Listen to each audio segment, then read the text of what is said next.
Rise above, the dawn of responsibility.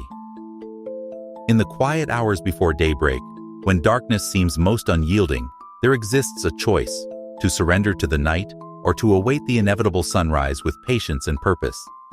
Like seeds buried beneath winter soil, our challenges may keep us temporarily in darkness, but they also prepare us for growth that cannot be rushed, only embraced. Consider the horizon at dawn.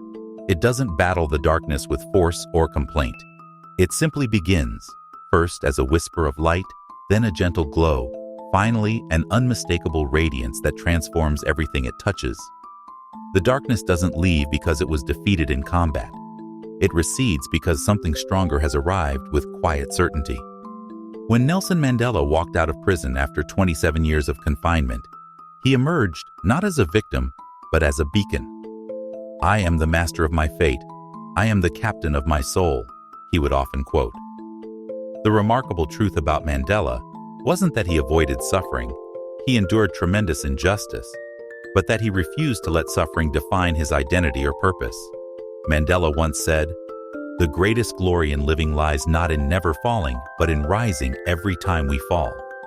His life embodied the understanding that while we cannot control every circumstance, we always retain the power to choose our response.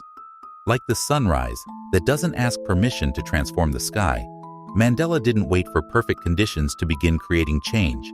He simply began where he was, with what he had. The path of personal responsibility isn't always comfortable. It asks us to acknowledge that while we may not have chosen our circumstances, we can choose our direction. It invites us to trade the temporary comfort of blame for the lasting power of agency. Imagine yourself as a coastline. Waves of difficulty will come, this is certain. But you decide whether to be eroded by them or to let them shape you into something magnificent and enduring. The sunrise teaches us that transition is natural. Darkness isn't permanent. It's simply part of a cycle that always leads back to light. Your challenges aren't punishment. They're passages. Your struggles aren't your identity. They're chapters in a larger story you're actively writing. Today, whatever darkness surrounds you, remember that you stand at the edge of your own dawn. Your resilience isn't measured by avoiding shadows, but by continuing to move through them with dignity and purpose.